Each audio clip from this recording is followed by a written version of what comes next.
So in John chapter 4, we meet a woman at the well.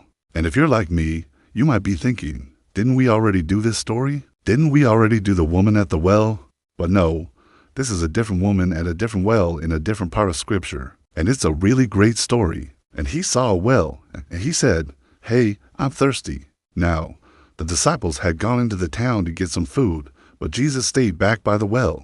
And an amazing thing happened. So let's dive in. Look at verse 9. It says, "The woman said to him, 'How is it that you, being a Jew, ask a drink of me, who I am a Samaritan woman?' You know, you can have all the water in the world, but if it's not the right water, it won't satisfy your soul." So when he offered her this water, he was offering her purpose. He was offering her acceptance. He was offering her a relationship. He was offering her a life that was worth living. For Jews have no dealings with Samaritans. Now, why is that? Why don't they talk to each other? The Samaritans were considered ceremonially unclean because they mixed their bloodline with other people. And if you're not a believer, do never allow the enemy to make you feel like you are not welcome to come to Jesus. Come to Jesus just like this woman did. Come just as you are. He'll take you just as you are. They were a half-breed, and so the Jews looked down on them. And also, there was a geographical barrier. The Jews lived on one side of the river, and the Samaritans lived on the other side of the river. So it was a physical barrier, a geographical barrier, and a spiritual barrier. But Jesus breaks those down. He goes to the place where the cultures meet and mingles, and he reaches across the aisle. He reaches across the divide, and he interacts with her. Now, she's probably thinking, why would a rabbi talk to me? I'm a Samaritan woman, and we're not even on speaking terms. You're a Jew. I'm a Samaritan.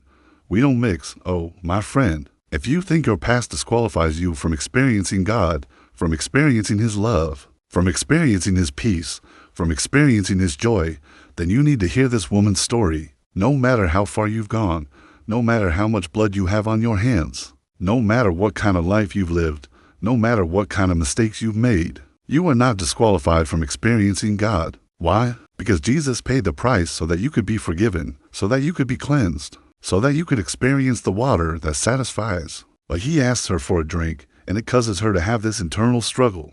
Finally, she says, "You can have my water." Then Jesus tells her to go get her husband. And she says, "I don't have a husband." Or as the NIV says, "I have no husband." Jesus says, "You're right. You're not married. You've had 5 husbands, and the man you have now isn't your husband." Ho!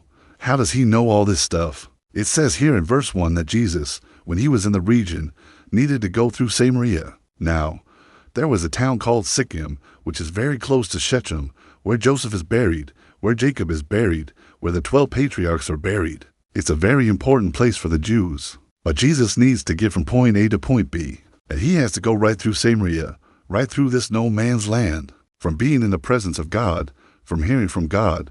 But notice what happens next. In verse 27, it says that Jesus, when he had lifted up himself up from having made this declaration, he said unto her, "I am he."